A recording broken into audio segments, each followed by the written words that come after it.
بسم الله الرحمن الرحيم. ألف لام ميم.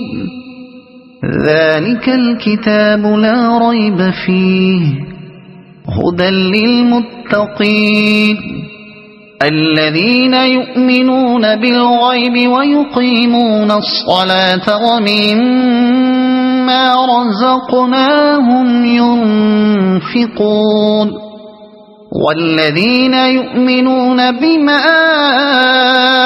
أنزل إليك وما أنزل من قبلك وبالآخرة هم يوقنون أولئك على هدى من ربهم وأولئك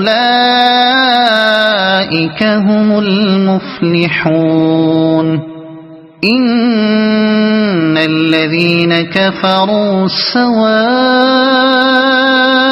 عليهم أأنذرتهم أم لم تنذرهم لا يؤمنون.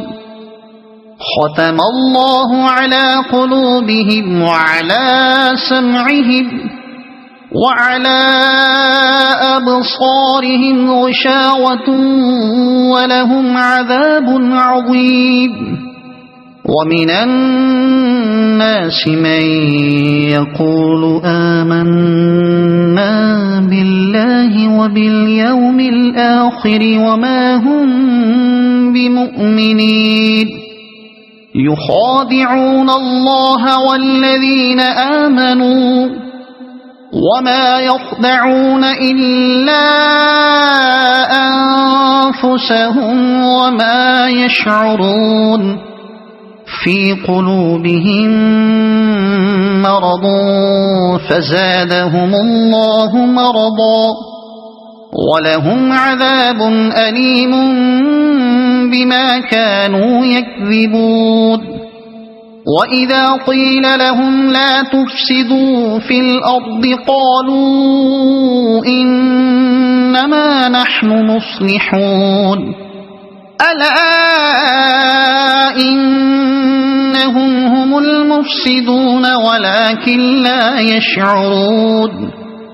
وإذا قيل لهم آمنوا كما آمن الناس قالوا أنؤمن كما آمن السفهاء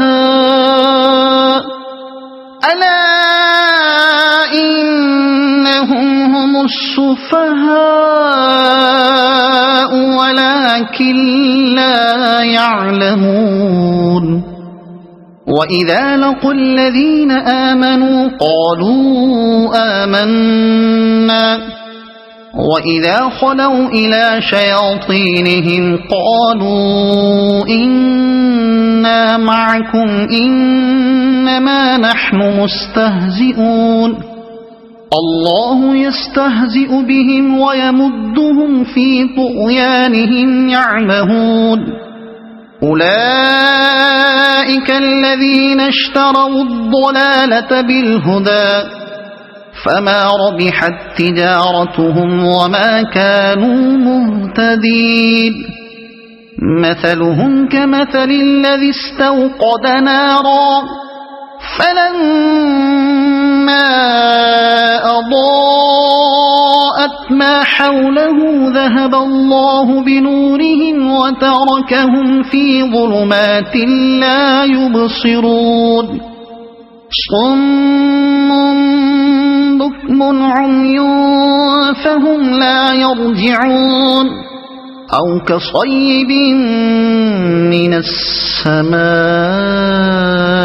فيه ظلمات ورعد وبرق يجعلون أصابعهم في آذانهم من الصواعق حذر الموت والله محيط بالكافرين. يكاد البرق يخطف أبصارهم كلما أضاء مشوا فيه وإذا أظلم عليهم قاموا ولو شاء الله لذهب بسمعهم وأبصارهم إن الله على كل شيء قدير